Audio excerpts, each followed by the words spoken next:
charging me. Freaky girl under the sheets. But your love when things start slowing down. I know you got me, baby. Assalamualaikum warahmatullahi wabarakatuh. Halo teman-teman, kembali lagi di Vika Dwi-Dada Channel. Nah, pada video kali ini kita akan membahas mengenai bab yang ke-12, yaitu VPN tunneling. Oke, di bab 12 ini ada berapa sih materinya? Di bab 12 ini ada 16 materi, yaitu apa saja sih? Yang pertama ada konsep VPN tunneling dan lain sebagainya. Oke, langsung saja kita masuk ke materi yang ke-1, yaitu konsep VPN tunneling. Jadi, virtual network atau VPN itu secara umum dapat digunakan ketika menginginkan cara aman untuk mengakses jaringan LAN, yaitu melalui internet dengan menggunakan konsep tunnel. Jadi, tunnel sendiri itu merupakan menggunakan sebuah jalur khusus di internet. Lalu, paket ini akan mengalami modifikasi ataupun penambahan header selama paket dikirimkan, tetapi ketika paket sudah melewati tunnel dan sampai tujuan, maka header paket akan dikembalikan seperti semula atau headernya dilepas. Di sini ada 4 jenis VPN tunneling, yakni pertama ada AOL-IT, lalu ada PPTP, lalu kemudian yang ketiga ada ALTUPP, dan yang terakhir ada OpenVPN. Oke, kita masuk ke pembahasan materi yang kedua, yaitu setup topologi. Di sini akan mengimplementasikan VPN tunneling, yaitu menghubungkan antar wilayah.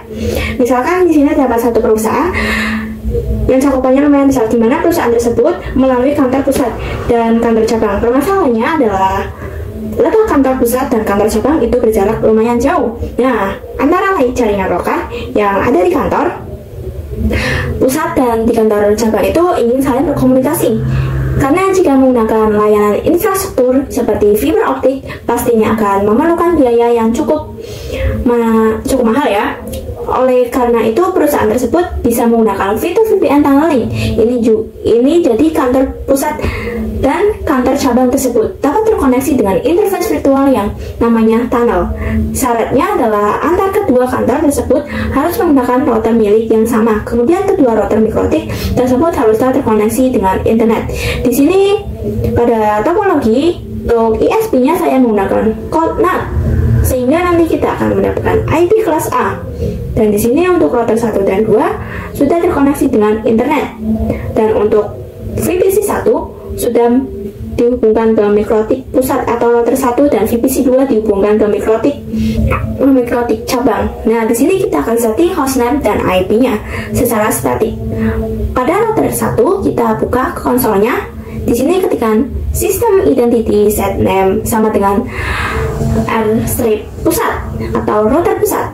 Kemudian kita akan mendisable IP yang dapatkan secara DHCP dengan perintah IP DHCP strip kalian disable number sama dengan 0. Kemudian kita berikan IP-nya untuk address 1. Ketikkan IP address address sama dengan 10.0.137.10.0.137.175. Lalu interface sama dengan address 1. Jika sudah, bisa tambahkan IP root-nya dengan mengetikkan IP root at gateway sama dengan 10.0.137.1. Nah, dan terakhir kita tambahkan IP DNS, yaitu IP DNS set server sama dengan 8.8.8. Nah, di sini kita akan telah melakukan address statik pada router pusat. Selanjutnya kita akan hal yang sama router cabang.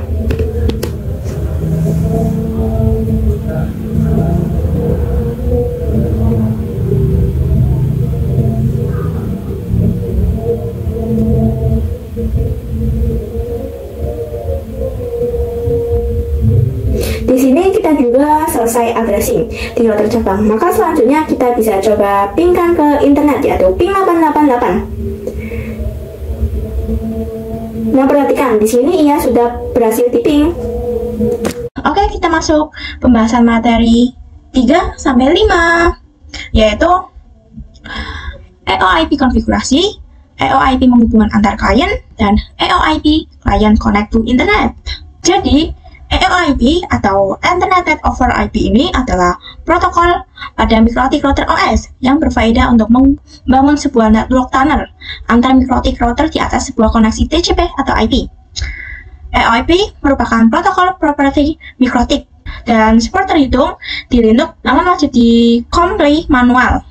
Maka untuk memanfaatkan fitur ini, router di head office dan router di branch office wajib menggunakan router MikroTik. Untuk membangun sebuah tunnel, EOIP tunnel itu fungsinya untuk menghubungkan antar set, di mana antar set itu harus yang memiliki network yang sama.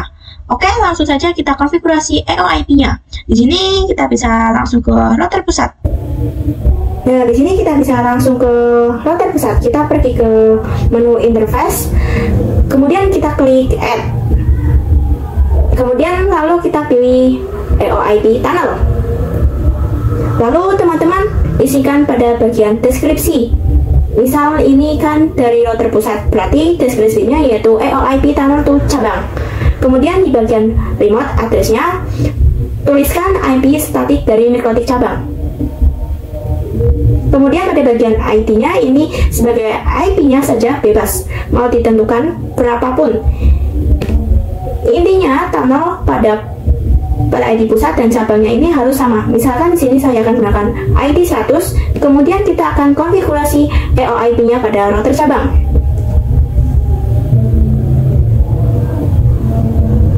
Di sini pada bagian deskripsi isikan EOIP tunnel to pusat. Kemudian ubah juga remote address-nya dengan IP root pusat. Untuk tunnel IP-nya samakan dengan yang pusat, yaitu 100. Di sini dapat kita perhatikan bahwasanya ada informasi R. Nah, ini artinya sudah terkonfigurasi EOIP di router pusat dan cabangnya, atau ini sudah running. Langkah selanjutnya kita akan menghubungkan antar pelayannya. Nah, untuk mengkoneksi kedua perangkat kita bisa gunakan fitur bridge. Jadi langsung saja kita perhatikan pada router pusat. Kita setting bridge bagian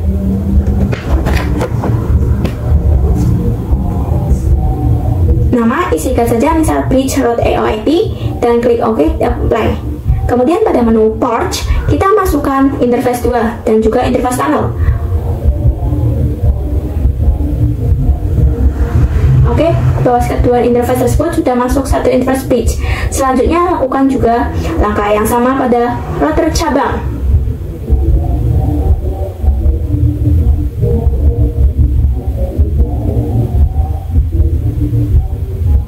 Nah, di sini untuk interface yang masuk ke dalam bridge juga sama, yakni enter 2 dan interface tunnel. Kemudian kita bisa lakukan addressing di kedua VPC. Di sini pada VPC 1 akan menggunakan IP 192.168.16/24 dan VPC 2 menggunakan IP 192.168.1.7/24. Nah, jika sudah dikonfigurasi seperti ini, kita testing dari cabang ke pusat. Di sini ketikkan ping 192.168.1.6. Nah, perhatikan, ia berhasil di ping. Langkah selanjutnya kita akan membuat klien bisa akses internet. Kita akan setting IP address gateway-nya pada interface bridge. Langsung saja kita masuk ke router pusat. Kita masuk ke router pusat terlebih dahulu. Kita bisa ke menu IP, kemudian addresses. Nah, di sini kita akan klik add, lalu masukkan IP gateway-nya. Misal 192.168.1.1. Nah, dan untuk bagian interface pilih bridge, lalu apply dan OK. Kemudian kita menu ke firewall NAT. Kita klik add dan tambahkan chain. Kita pilih SSH NAT dan pada bagian out interface-nya yang mengarah ke Ethernet yaitu Ether 1. Pada bagian action pilih masquerade, lalu apply dan OK. Nah, jika sudah, kita bisa lakukan hal yang sama pada router cabang. Untuk IP-nya kita gunakan 1.2.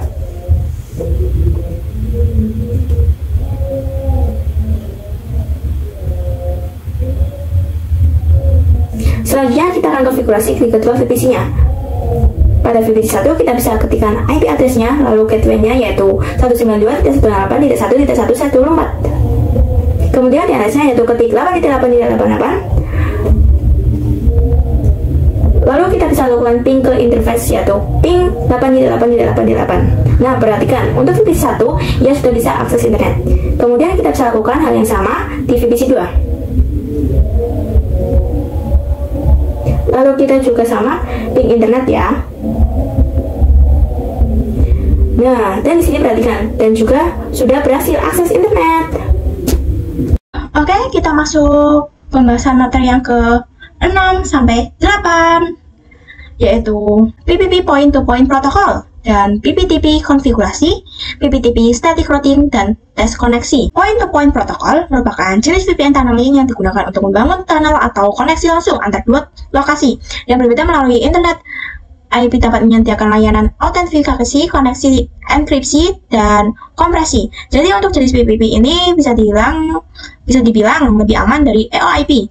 Nah, banyak materi yang mendukung berbagai tunnel PPP ini seperti PPPoE, SSTP, L2TP, PPTP, dan lain sebagainya. PPTP juga merupakan salah satunya tunnel yang menyediakan enskripsi melalui IP PPTP. Digunakan ketika klien network pada sisi pusat dengan klien network pada sisi cabang memiliki network yang berbeda. Jadi PPTP ini merupakan tunnel yang banyak digunakan karena hampir semua OS support PPTP client. Router OS yang mendukung yaitu PPTP client dan PPTP server. PPTP menggunakan port CB1723, CBI 71723 dan IP protokol 47 CRI atau Canary Routing Encapsulation yang digunakan untuk mendukung PPTP di jaringan. Di sini kita langsung saja konfigurasikan.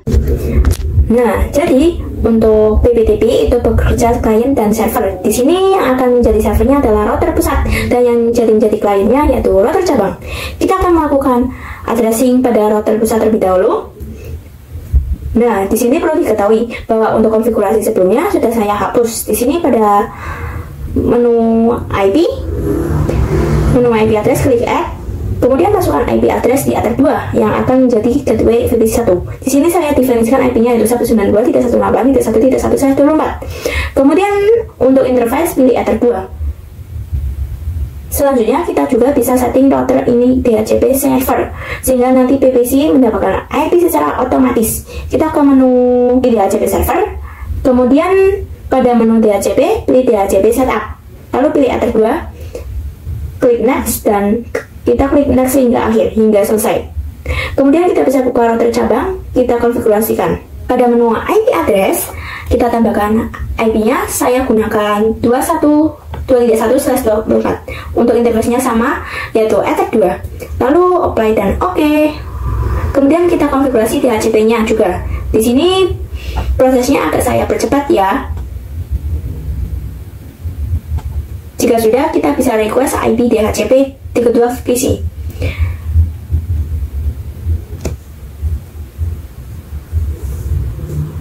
Nah, di sini jika sudah menemukan IP-nya, kita bisa lanjutkan untuk konfigurasi PPTP. Kita bisa ke router pusat terlebih dahulu. Karena untuk menjadikan server, pilih menu PPP, pada menu interface pilih PPTP server. Kemudian checklist pada client enable. Kemudian kita akan melakukan gantikan router klien terhubung ke server terus menggunakan username dan password, yaitu tiap sisi server. Bisa teman-teman klik pada menu script lalu tambahkan pada bagian username. Bisa berikan nama PPTP strip Vika atau terserah. Kemudian di bagian password saya isikan 123 saja. Nah, menu service pada pilih PPTP dan pada local address-nya isikan IP 10.10.10.1. Nah, maka nanti pada interface tunnel di router pusat akan mendapatkan IP tersebut secara otomatis. Ke pada remote address bisa kita isikan 10.10.10.2 yang mana IP tersebut juga akan menjadi IP tunnel milik router cabang. Di sini klik apply dan OK. Dan kita ke langkah selanjutnya yaitu konfigurasi PPTP pada klien. Kita pergi ke menu PPP, lalu interface kita klik add, dipilih PPTP client pada bagian general, biarkan saja. Kemudian kita fokuskan ke menu dialout. Untuk connect to kita masukkan IP static router pusat. Kemudian pada username PPTP sertifikat dan passwordnya adalah 123 dan klik apply open OK. Dan perhatikan di sini sudah ada tanda R, yang mana itu adalah tanda running. Dan di sini kita akan melakukan routing static route. Kita ke menu IP route, kemudian pada bagian DSL/NAT address tambahkan IP network VPC 2 yaitu 192.168.0.2.0. Lalu bagian gateway-nya gunakan IP tunnel milik router cabang yaitu 10.10.10.2. Karena jika router pusat atau VPC 1 ingin mengakses ke VPC 2, ia perlu melalui tunnel milik router cabang, yaitu satu-satunya jalur yang dimiliki oleh kedua router tersebut karena keduanya tidak memiliki interface yang saling terhubung. Selanjutnya bisa kita lakukan saat routing juga pada sisi klien. Untuk caranya sini sama saja, hanya teman-teman perlu memperhatikannya jalurnya saja. Kemudian di sini saya agak percepat. Nah, di sini kita bisa lakukan pengujian di VPC.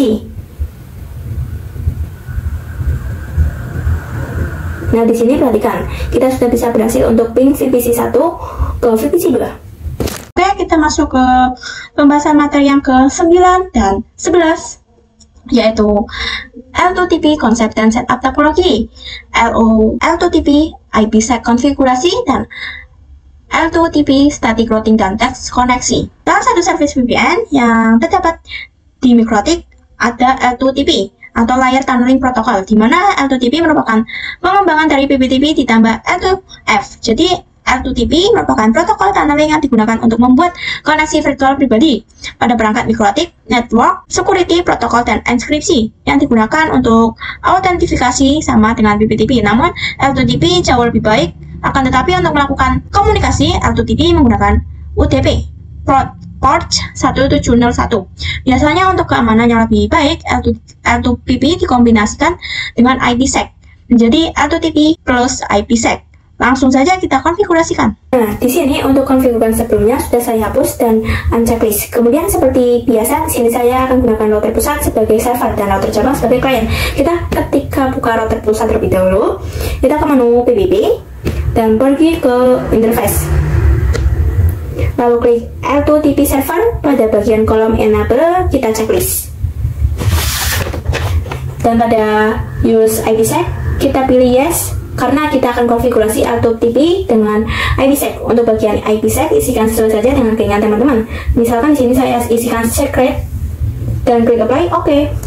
Sama seperti konfigurasi PPTP sebelumnya, kita akan buat ketika kalian mengakses server, ia akan menggunakan username dan password. Maka di sini kita pergi ke secretnya terlebih dahulu, kita klik add, lalu buat username dan passwordnya.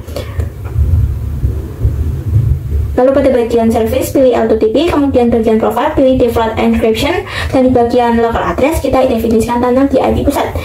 Misalkan di sini ketika menggunakan 172.16.1.1. Kemudian pada remote addressnya kita isikan IP tunnel milik cabangnya yaitu 172.16.1.2.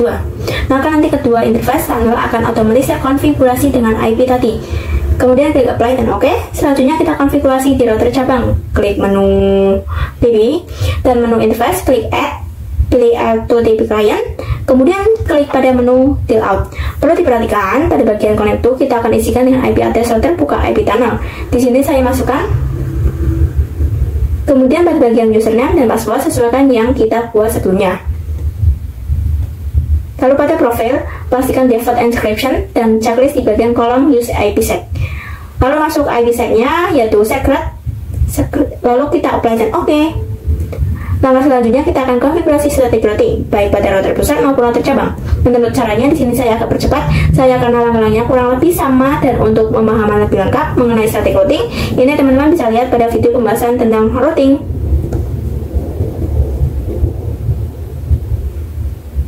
Jika sudah, kita bisa lanjut ke proses pengujian pada kedua VPC. Di sini saya sudah request IP dengan IP DHCP. Kita ping 192.168.2.254. Perhatikan di sini berhasil di ping. Oke, kita masuk ke pembahasan materi yang ke-12 dan 15, yaitu PPPoE konsep, PPPoE setting topologi, PPPoE konfigurasi, PPPoE share internet connection, dan customer. Jadi, point-to-point protocol over Ethernet merupakan jenis protokol tunnel layer 2 atau layer 2 yang digunakan untuk mengontrol akses jaringan PPOE adalah salah satu jenis protokol tunnel yang banyak digunakan di ISP karena dapat dengan mudah melakukan manajemen banyak klien tanpa menggunakan IP publik. Maka ia akan memberikan autentifikasi, enkripsi, dan kompresi, dan IP dan IPPOE ini hanya bekerja pada satu jaringan, yang satu atau one broadcast domain. Langsung saja kita lakukan konfigurasi. Misalnya di sini bisa kita lakukan konfigurasi. Nah, di sini kita akan gunakan topologi baru, dan untuk hostname-nya sudah saya ubah ya menjadi router ISP dan router customer. Biar mudah, di sini saya gunakan Vika, dan untuk IP pada router ISP menggunakan IP sebelumnya, sedangkan untuk IP di router Vika-nya masih kosong. Kemudian di sini terdapat dua VPC yang terkonek dengan router customer. Nah, jadi untuk mikrotik pertama akan kita konfigurasikan dengan PPOE server, di mana ia bertindak sebagai ISP, dan untuk mikrotik kedua kita akan konfigurasi PPOE client, di mana mikrotik kedua bertindak sebagai sebelum melakukan konfigurasi. Teman-teman aktifkan ramanya terlebih dahulu di kedua router.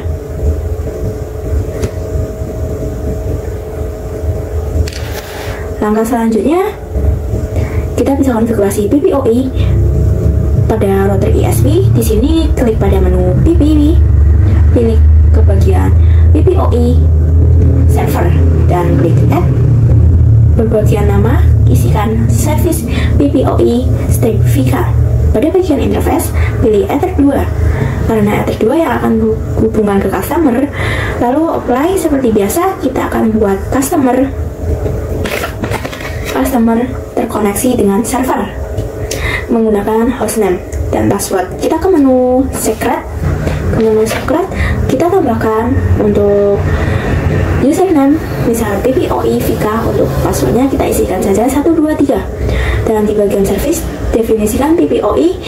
Kemudian pada bagian lokal, address dan remote address seperti yang sudah saya jelaskan sebelumnya. Nah, di sini misal saya menggunakan IP 192.168.1.1. Untuk lokal addressnya yaitu 192.168.1.2. Lalu kita apply dan oke.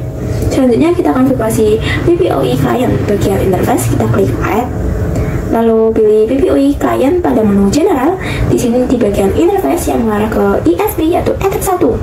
Dan pada yang out, di sini teman-teman masukkan username dan passwordnya terlebih dahulu. Kemudian checklist pada kolom add default route, dan pada use DNS kita checklist. Maka nantinya customer dapat mengakses internet secara otomatis. Setelah kita apply, nantinya akan muncul error atau konfigurasi PPOE telah berhasil. Nah, di sini teman-teman bisa klik new terminal untuk cek koneksi dengan ping 192.168.1.1.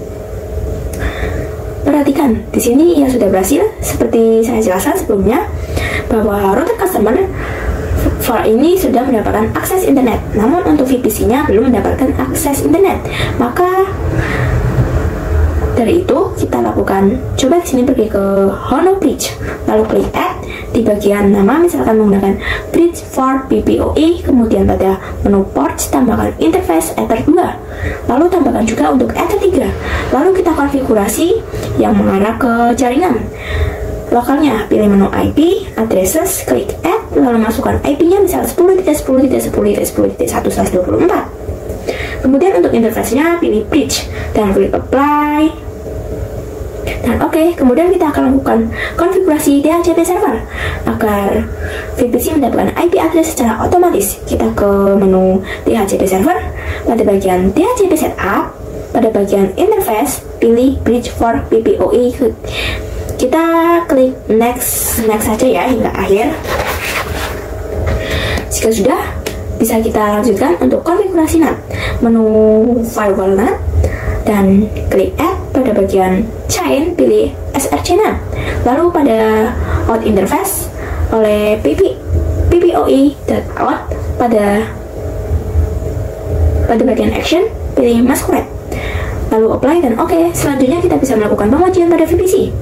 Kita bisa merequest IP dengan ketikan IP DHCP.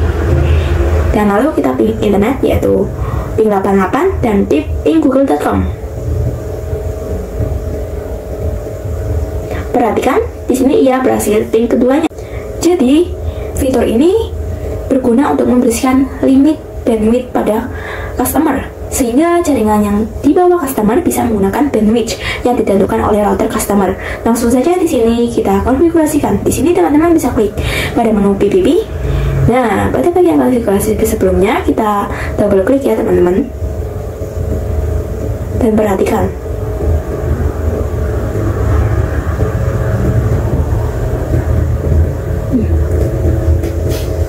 Dan perhatikan bagian PPPoE di sini untuk profilnya menggunakan profil default. Maka di sini kita bisa keluar terlebih dahulu, kemudian ke menu profile.